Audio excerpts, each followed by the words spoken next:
Hari ni aku nak cakap pasal SPM, Kertas Bahasa Melayu. Untuk karangan, tips dia kurang kena banyakkan membaca. Korang carilah contoh-contoh karangan murid yang cemerlang. Yang ni rugi sebenarnya kalau tak buat. Ujian bertutur, biasakan dengan dengar berita. Tak susah pun nak dengar berita. Kalau tak ada TV, perpandang tak pun, bolehlah platform yang korang tengah guna sekarang ni.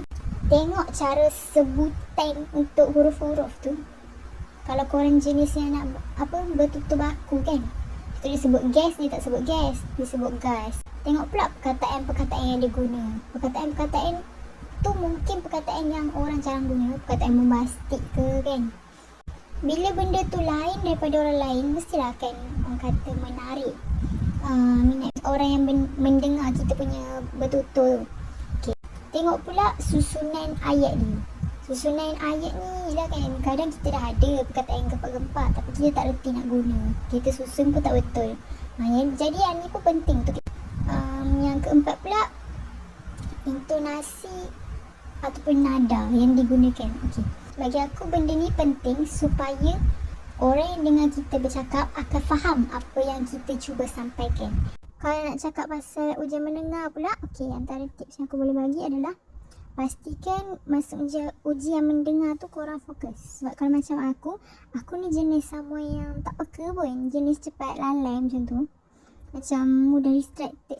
Lepas tu ujian mendengar ni selalunya budak dia akan salah dalam tulis nombor. Contohnya nombor tarikh, nombor.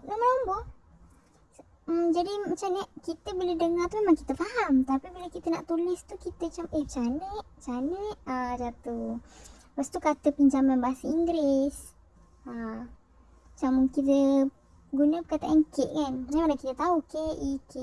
Kalau ada orang tak tahu, mungkin dia tulis C-A-K-E. Dah terguna bahasa Inggeris, tak boleh lah pula sebab ni ujian bahasa Melayu. Lepas tu aku nak tambah tentang penggunaan perkataan ialah dan adalah.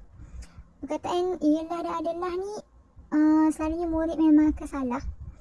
Jadi kena fahamkan dulu macam mana nak guna ialah, macam mana nak guna adalah. Okey, itu saja daripada saya. Harap dapat membantu.